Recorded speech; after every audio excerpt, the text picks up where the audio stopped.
Y bueno, pues este mundo que es realmente es pequeño en número de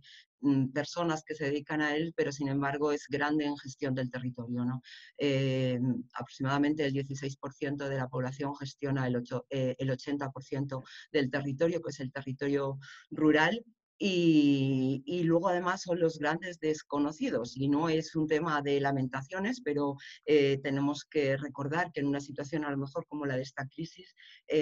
cuando vamos a comprar un supermercado no nos acordamos de que ese alimento lo han producido unos agricultores y ha costado mucho llegar a ese mensaje, siendo además en esta crisis un sector prioritario que no ha parado de trabajar en todo este tiempo y que además ha tenido un varapalo importante, ¿no? Lo hablaré un poco después, porque sí que me quería centrar primero en comentar un poco las movilizaciones rurales que ha habido. Hace justamente en marzo, hace un año, 500.000 personas se concentraron en Madrid para reclamar que los servicios básicos en las zonas rurales estuvieran garantizados. Simplemente con eso hubo una movilización impresionante de gente que además luego ha tenido repercusiones políticas en algunas zonas y bueno, pues ahora tienen sus propios representantes dentro del Congreso de los Diputados, ¿no? Estas movilizaciones fueron continuadas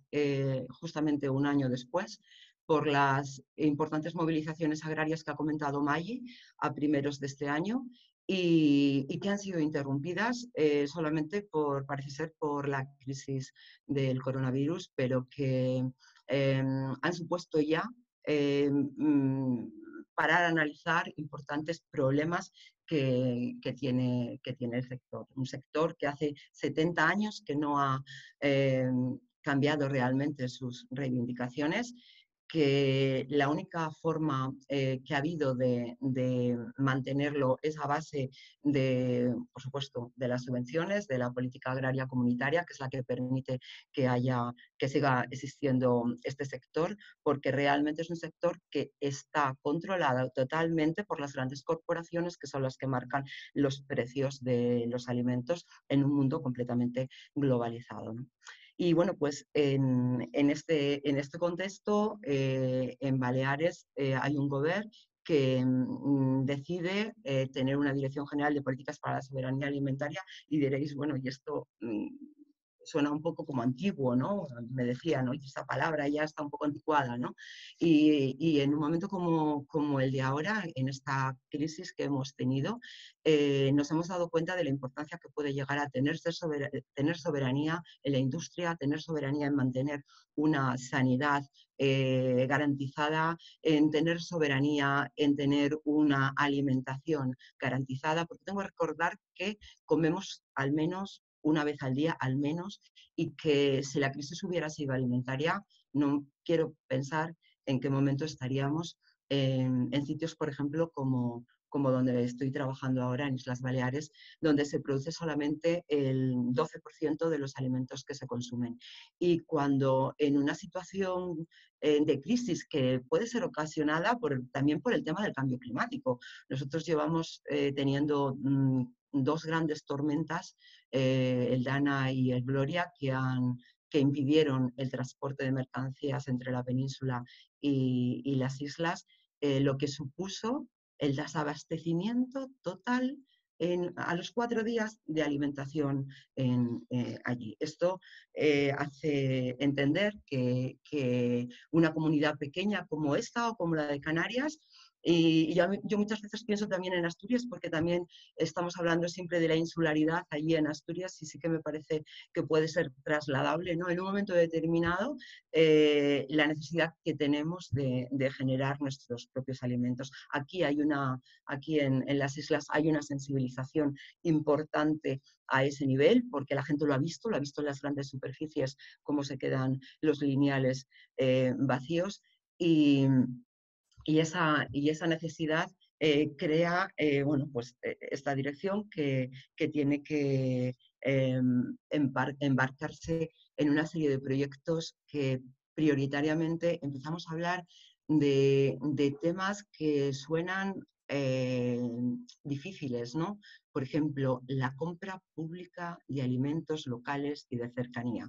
Es algo que en un mundo, ya que hemos dicho, globalizado, que todo se marca por el libre mercado, por la competitividad, introducir criterios claros sostenibles, medioambientales y sociales en la compra pública, pues es un decorado realmente que no termina de cuajar y no termina de ser una realidad. Y en estas circunstancias, antes de la crisis, pues nos encontramos con un esfuerzo grande en diálogo con el sector, porque nuestro objetivo en este caso sería subir en 5 puntos el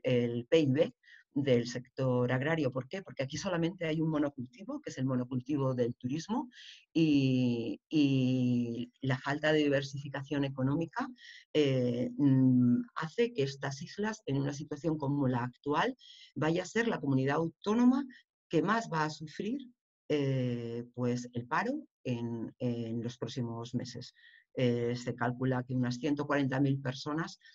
mínimo van a ser víctimas víctimas, van a tener que interrumpir su modelo de trabajo, pero es que además es que no vamos a poder recuperar un modelo turístico como el que había, por lo menos en un año. Y es el momento de empezar a pensar hacia dónde queremos ir y qué modelo de sociedad y qué modelo de economía queremos desarrollar. Y ahí empezamos a hablar de circuitos cortos de comercialización, de mantenimiento, de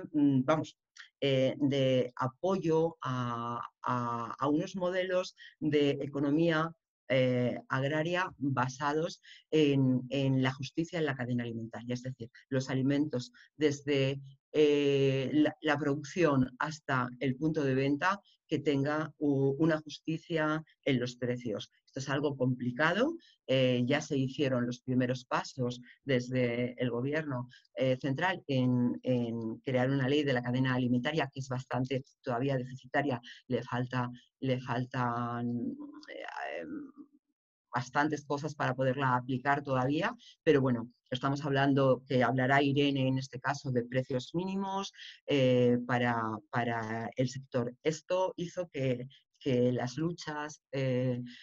estaba habiendo en la calle, además eran unas luchas completamente transversales, es decir, aquí en este caso Vox intentó dominar ese espacio y rápidamente se vio abocado a dejarlo, se le insultó, etcétera, cuando quisieron hacerse protagonistas, ¿no?, de estas movilizaciones.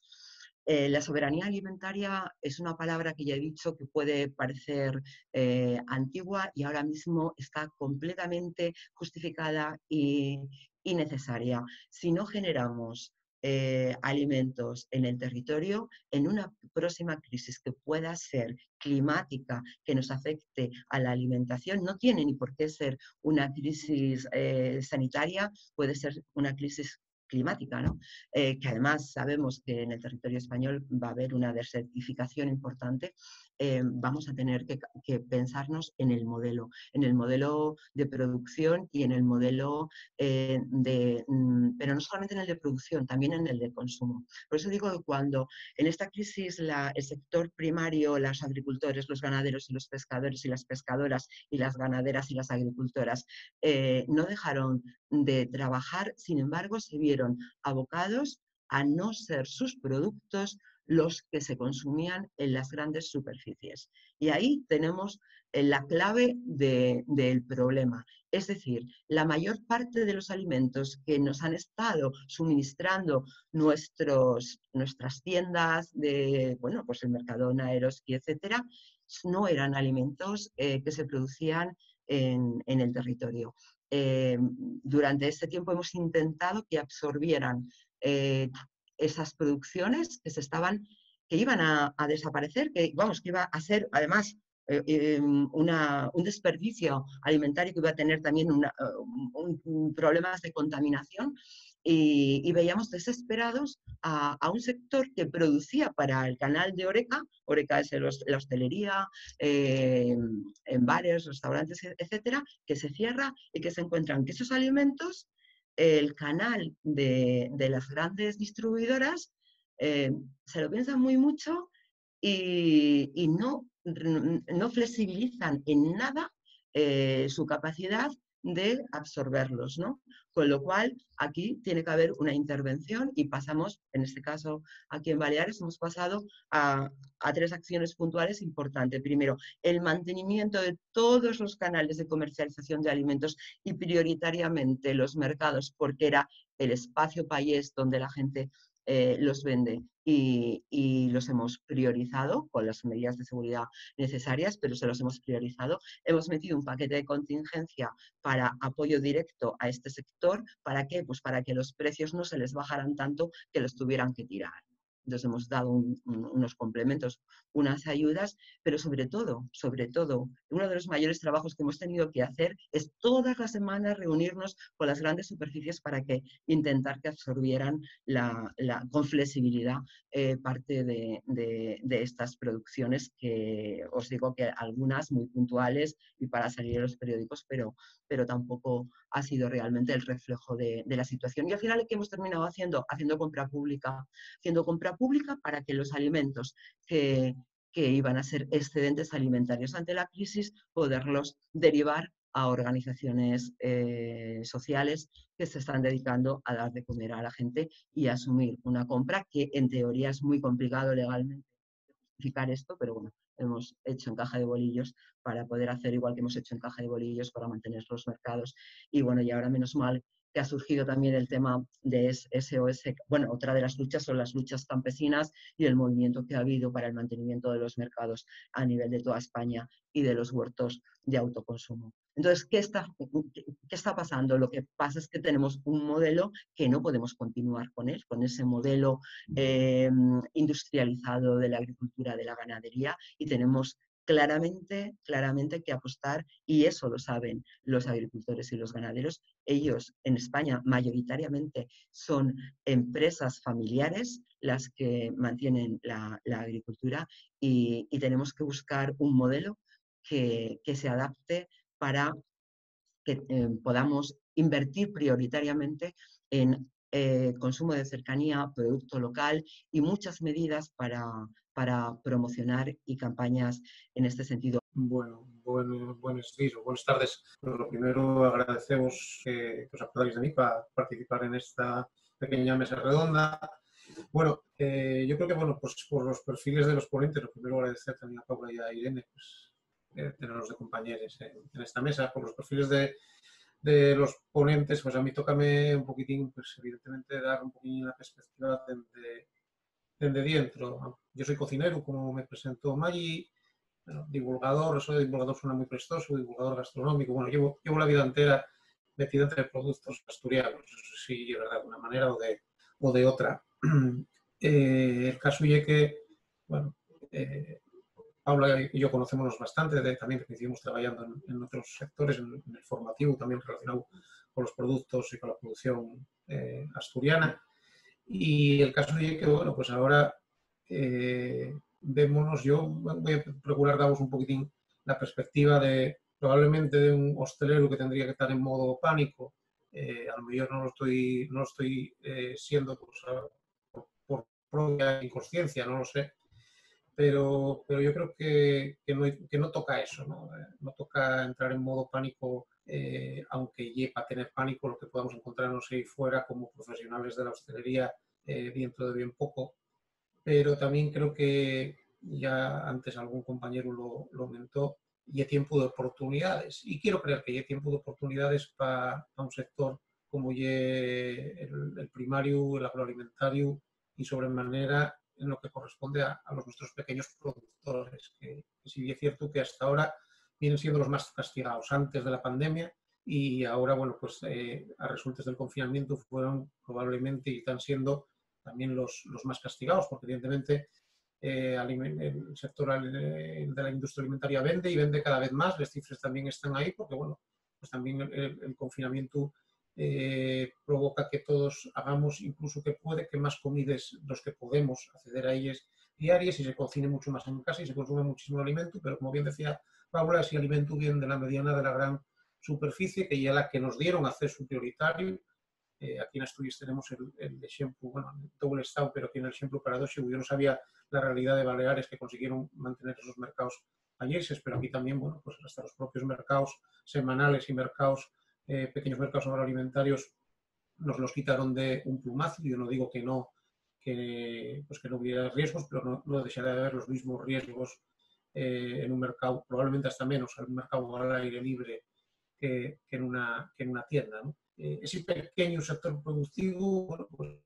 yo sé de la noche a la mañana, los hosteleros, el sector servicios, evidentemente muy afectados, pero estos pequeños productores que dan pues, también eso,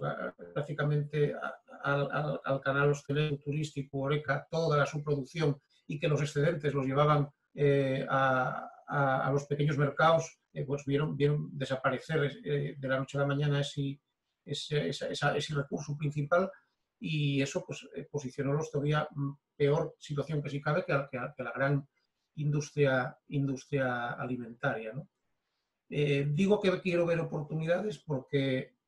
no hubo otra más que organizarse. Nosotros con esa plataforma a la que hacía alusión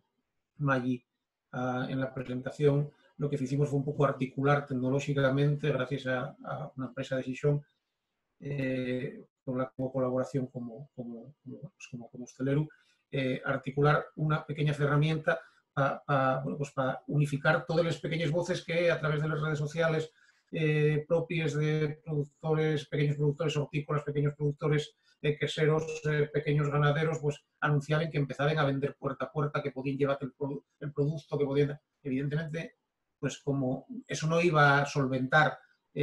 sus grandes pérdidas o de tener que tirar invernaderos enteros de lechugas o el que los quesos, los excedentes queseros estuvieran ahí, pues eso, pues esperando una negociación también con grandes y medianas superficies o que en ocasiones acabaran destinándose a labores sociales, no iban a paliar todas esas pérdidas, pero sí contribuían un poco, podían contribuir un poco a, bueno, pues a evitar que el impacto fuera un poquitín menor.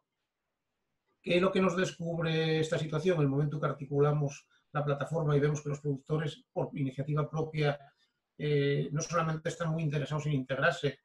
sino que bueno, están muy agradecidos por lo que ello supone, el tener un escaparate de toda la pequeña producción agroalimentaria de calidad, sostenible, que fija población en el medio rural. Entonces, estas cosas tan guapas que venimos defendiendo durante tiempo y tiempo y que ahora parecía que se nos revelaban como una prioridad delante del confinamiento y delante de la pandemia, ¿no? Bueno, pues ese fue el arranque de un pequeño proyecto que ahora, como oportunidad, nos evidencia que se abren nuevas formas de comercialización, que el sector público, que las nuestras instituciones tienen que apoyar esas nuevas formas de comercialización como una herramienta más.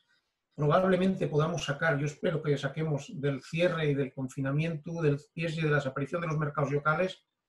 nuestros políticos, nuestros dirigentes aquí en Asturias deberían de ver una oportunidad para reordenar también esos mercados semanales, esos pequeños mercados agroalimentarios, para reactivarlos. Creo que hay una oportunidad también, y Paula sabe mucho el rollo de esto, después de que se aprobara la ley de calidad alimentaria en la anterior legislatura, creo que estamos en un momento adecuado para de verdad apostar porque los pequeños productores de sus caserías puedan vender los excedentes con normalidad, con garantía, porque es allí otra gran garantía, es allí otra gran marca. Aquí en Asturias gustanos mucho hablar de nuestras marcas de calidad y, como no, de los nuestros productos diferenciales y de nuestras denominaciones de origen, de nuestras indicaciones geográficas protegidas, los nuestros productos ecológicos. Bien, los productos de excedente de la casería también tienen que llegar a ser una marca de calidad diferencial y además una marca con un valor añadido que tiene la necesidad de reactivar el medio rural asturiano, de volver a poner a funcionar esa parte tan importante de la nuestra geografía. Voy a daros alguna pincelada más que me preocupa. que me preocupa. Falase mucho bueno, pues en el Parlamento asturiano, y oímos también a los nuestros gobiernos, bueno, pues a los nuestros compañeros, a la oposición, hablar de esa Asturias metropolitana, de esa gran urbe, de esa gran ciudad que sí, que es necesario articular, que es necesario vertebrar, pero a mí dame mucho miedo, dame mucha yerza ver que en ese discurso les sales, tanto oriental como occidental de Asturias, vuelven a estar olvidáis, y no dejan de ser una zona productiva muy importante, que encima además cuenta pues, con un turismo diferente, en cierta medida muy diferente al que, por ejemplo, tiene Paula ahí en Baleares. No te quiero ver bregar ahí con ese telar, Paula, porque tiene que ser exagerado. Bueno, nosotros tenemos aquí una realidad diferenciada. Tenemos un turismo, por qué no decirlo, interesante, que evidentemente también pues, crea recursos, pero no podemos, llevamos desde los años 80 planteando que sí turismo, además en un país tan pequeño como el nuestro y con pues con una geografía tan abrupta y tan dispar, sea una fuente prioritaria de ingresos. Tiene que ser una fuente ni más ni menos complementaria. Y digo lo uno que vive de ella, ¿no? Que tiene unos negocios hosteleros en una zona de segundas residencias como Ribesella, con un turismo extremadamente estacional, y que ya antes de la pandemia me estaba replanteando muchas de las cosas que estaba haciendo, porque evidentemente es muy difícil poder mantener un negocio hostelero con empleados trabajando dignamente, comprando a productores dignamente y teniendo que competir con mucho gremio que no hace lo que tú pretendes hacer, y también teniendo que cuidar mantener una relación calidad-precio equitativa que nos permita poder trabajar para el común de los mortales, ¿no? Así que, más si cabe ahora, el qué va a pasar después de que nos levanten el confinamiento y después de que todo esto pase, que esperemos que sea más pronto que tarde, y todas esas cosas que se dice que estos días y que no haya los temidos rebrotes. El caso es que el escenario va a ser fechamente distinto. El sector hostelero, el sector turístico va a tener que buscar otras formas de vender, va a tener que buscar, si cabe, vender menos con más calidad, y luego el sector productivo tendrá que trabajar para este sector hostelero, pero también tenemos que permitir a ese pequeño productor agroalimentario facilitar canales de comercialización para llegar al consumidor final, llegar también, como no, a las medianas y grandes superficies, porque ¿por qué no vamos a estar allí si son los nuestros productos? Eso también es soberanía alimentaria. Soberanía alimentaria también es entrar en una gran superficie y a topar lo primero, lo nuestro,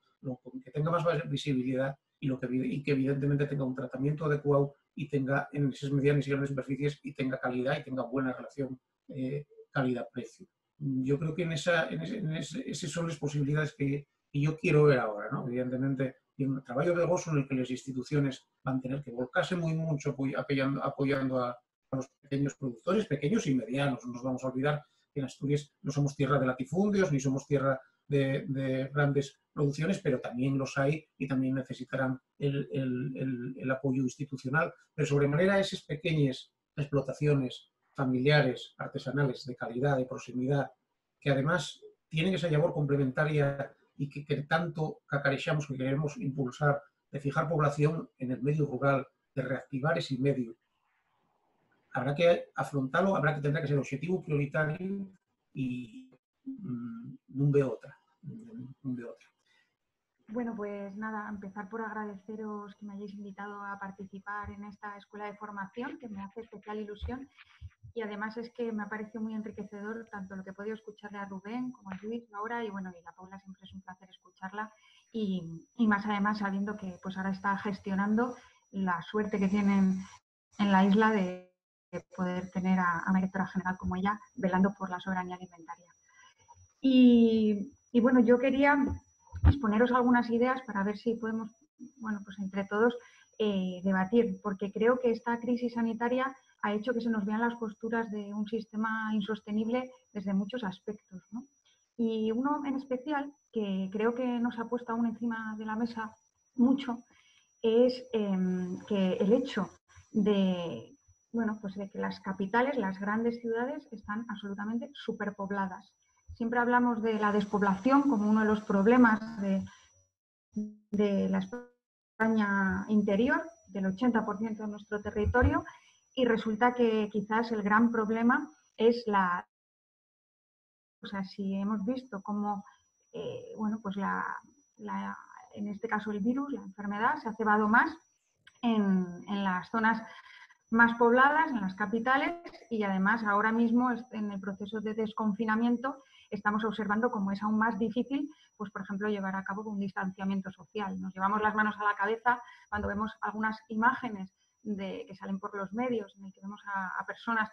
abarrotar las calles, pero realmente es que viven en lugares abarrotados, donde a lo mejor el distanciamiento social es difícil de llevar. Creo que es uno de los numerosos déficits que ha puesto de relieve esta emergencia sanitaria, que debemos de trabajar por el reequilibrio poblacional para poder ser más resilientes como sociedad y para poder enfrentar en un futuro pues una situación de estas características. También, obviamente, otro de los efectos que nos ha llevado esta emergencia sanitaria a poner de relieve es, bueno, pues sobre todo la debilidad de nuestros servicios públicos que estaban sostenidos sobre todo pues por trabajadores que en estado precario, que han trabajado pues en unas circunstancias precarias con falta de recursos materiales, y creo que hay que hacer un especial hincapié en el modelo residencial, ¿no? Creo que también transitar hacia otro modelo residencial que en las zonas rurales además puede derivar en que bueno, pues tengamos unos municipios mucho más adaptados a nuestros mayores, donde ellos pues,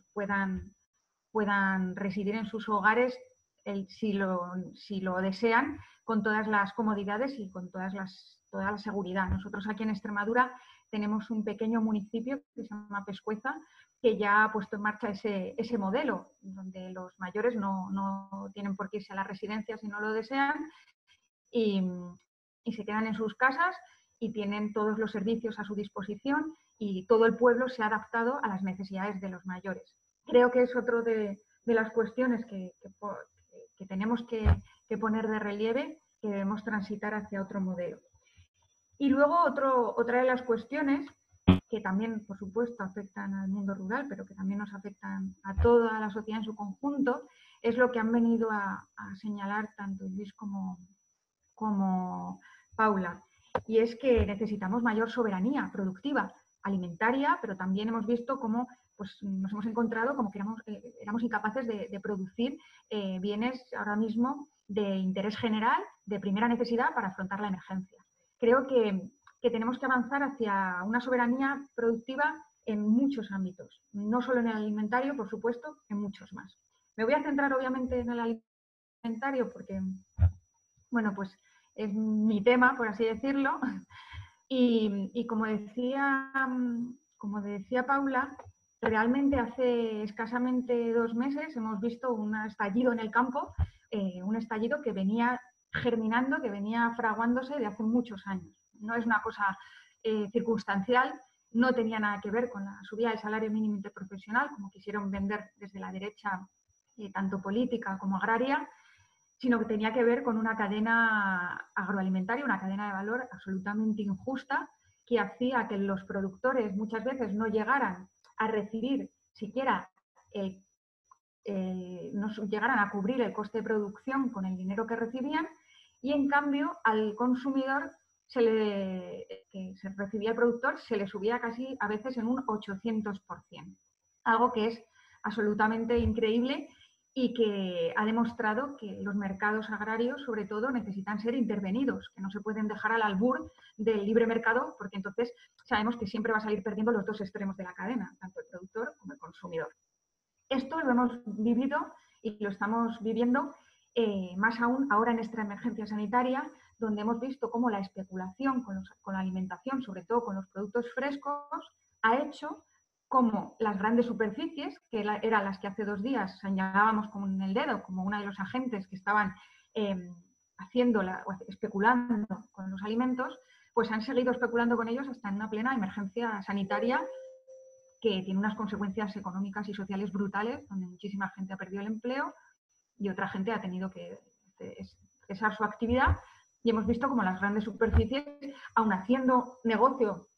tremendo, porque bueno, pues además como que han vendido que la única manera para poder surtirnos y abastecernos es acudir a ellas, pues además ha especulado aún más y hemos visto cómo ha habido incrementos en los precios de tanto de zanahorias, de mandarinas, de un montón de productos escandalosos.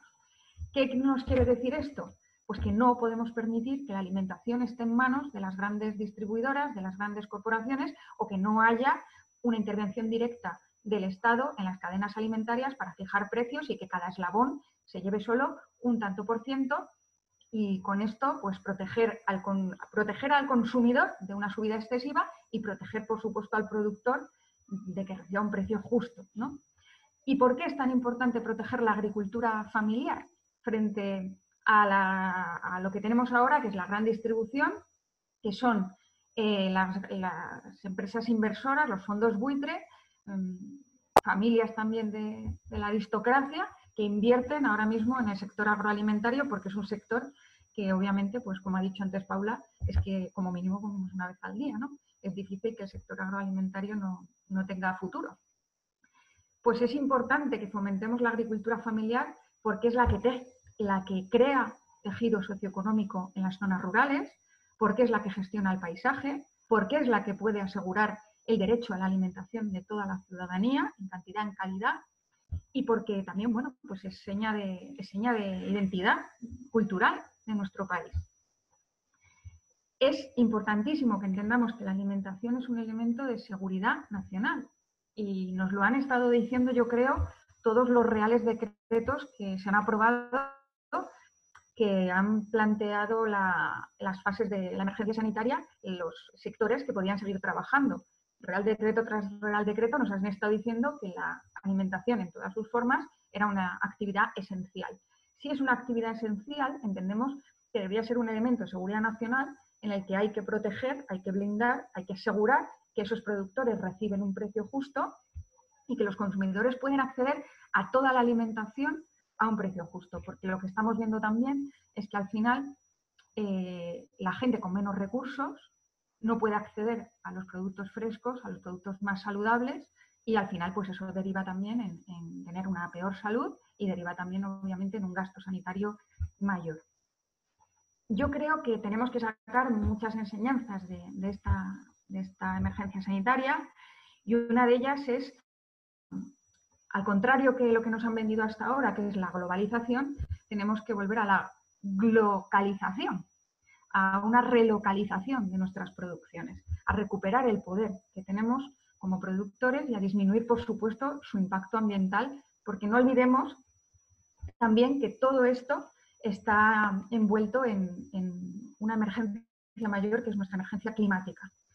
Esta relocalización tiene que verse apoyada pues unas herramientas y unas estrategias como las que ha dicho Paula anteriormente y Luis, ¿no? Estamos hablando de circuitos cortos de comercialización, que obviamente, y coincido con Luis aquí, tenemos que explorar nuevas fórmulas de comercialización. Hemos visto además como la gente que ya tenía instalada esa venta online